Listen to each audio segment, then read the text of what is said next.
In this video, we will focus on identifiers and keywords in Python. Identifier is generally a name given to entities like variables, functions, methods, classes, constants, etc. to uniquely identify them. It is mainly used to differentiate one entity from the other. And in Python, when we want to give names for identifier, there are certain rules to be followed. Let us focus on the rules now. The identifiers can be a combination of lowercase alphabets from small a to small z or uppercase alphabets a to z, digits 0 to 9 and underscore only. We cannot have anything other than these combinations in the identifier. So following are some examples for valid identifier. It can be sum where we have only lowercase letters. It can be a mix of lowercase alphabet, underscore and a digit also.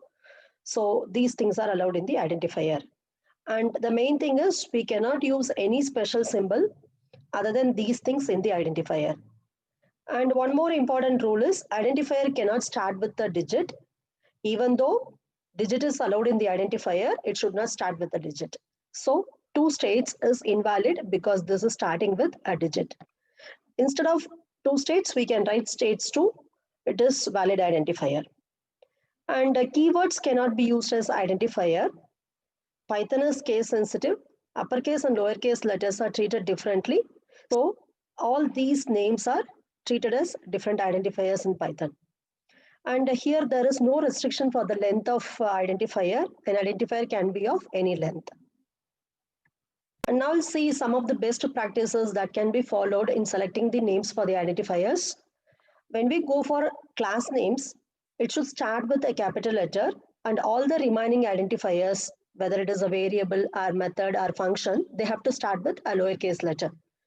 When we have multiple words in identifier, we can separate them with underscore to improve the readability. So if I have the identifier as a display name, instead of writing display name continuously, since there are two words in this, I can write display underscore name. Then when we have constants, for representing constants, we can use capital letters. And when we have any packages, when we select the identifier for package, do not separate the words with underscores. So here I have two words, my and then package. I'm not going to separate them by underscore. So these are only the best practices to be followed. It is not that we must follow them. It will not throw any error when we are not following this. But it is generally advisable to follow this so that it will provide readability to other users also. Now let's focus on keywords in Python. Keywords are special reserved words which will generally convey a special meaning to the interpreter. And every keyword is going to denote certain operation that will be performed in the program. And these keywords cannot be used as identifiers. We will see now the list of keywords. And in this, all the keywords except true, false, and none are in lowercase letter. In case of true, false, and none, the first letter is capital letter. All the remaining letters are small case. And when we want to know the list of keywords available in Python, we can achieve that with the help of help function. So we can go to the Python shell and we can execute the command help. And this is a function. We have to pass keywords as a string argument to this particular function. When we execute this function, the Python interpreter will return the list of keywords available in the version of the Python you are currently running. So now I am running the Python version 3.8.6. So in this totally 35 keywords are available.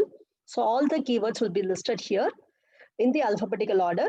So first you will have all the keywords which are starting with capital letter. And then we will have all the keywords starting with small case letter and all are listed in the alphabetical order. And when we want to get more information about the keywords, we can also use the help function by passing a specific keyword as an argument.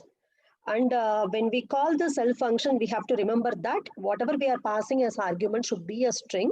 So here, break is one of the keyword available. I want to get information about the break keyword. So I'm calling the help function by passing break as the argument. Here, I am not passing this as a string. So I'll be getting syntax error. It is invalid syntax. So when I want to pass it correctly, break should be treated as a string, give it inside double quote or single quote. So when we execute this particular statement, the Python interpreter will give some information, that is basic information about the break statement. And we have one more module in Python that is known as keyword module. With the help of this module also, we can get some information about the keyword. And Python is providing an inbuilt module called keyword for working with keywords. And this module has two members for dealing with keywords. One member is KW list, that is keyword list, and this is an attribute. And the second member is keyword, this is a method. By using these two members, we can get some information about the keyword. Let's see them now. So first is KW list. It is an attribute, and this attribute will return all the keywords defined for the version of the Python you have currently installed in your machine. And is keyword is a function, and this function will accept one argument as a string, and it will check whether that string is representing a keyword or not. So it will return true if the string you have passed as an argument is a keyword, otherwise it will return false. Now let's see them through an example. So these two are defined in the keyword module. So when you are working with the program, you have to first import the keyword module. So I'm using import keyword. Once you do that, then only you can access all the methods and then the attributes defined in that. So after you import, when you want to access the members of that particular module, you have to use the module name dot the member name. So here the module name is keyword. So keyword.kw list. Since kw list is an attribute, I am not writing any parenthesis. So when this is executed, it will return the list of all the keywords available in the Python version you have currently installed. And if you want to check the count of those keywords, you can pass keyword.kw list as an argument to the length function. When you do that, it will return the total number of keywords available in this. So that is now 35.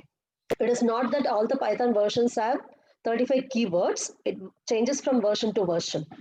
So it is better to first find out what all the keywords supported in the version you have currently installed.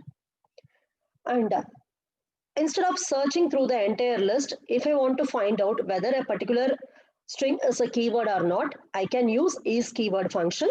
So for that, again, I have to import keyword module.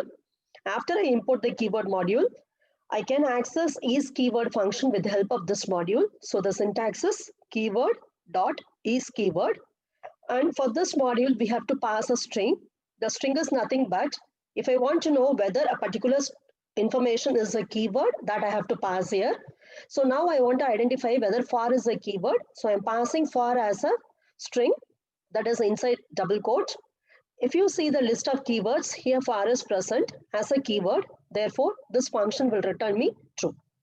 Suppose if I want to find out whether int is a keyword, in programming languages like C, C++ and all, int is a keyword. But in Python, int is not a keyword because we have seen that we are not going to declare any variable. The moment you initialize a variable, that will be declared automatically.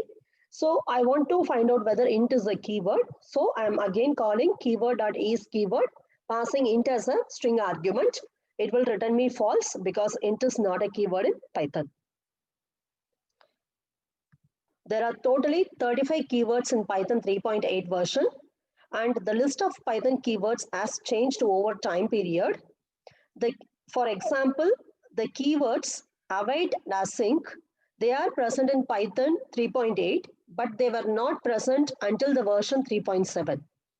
And similarly, the keywords print and exec, they were present in Python 2.7, but now in the latest version of Python, that is in 3.x, they have been converted into built-in functions. Whatever is the function performed by those keywords, that is achieved with the help of built-in functions.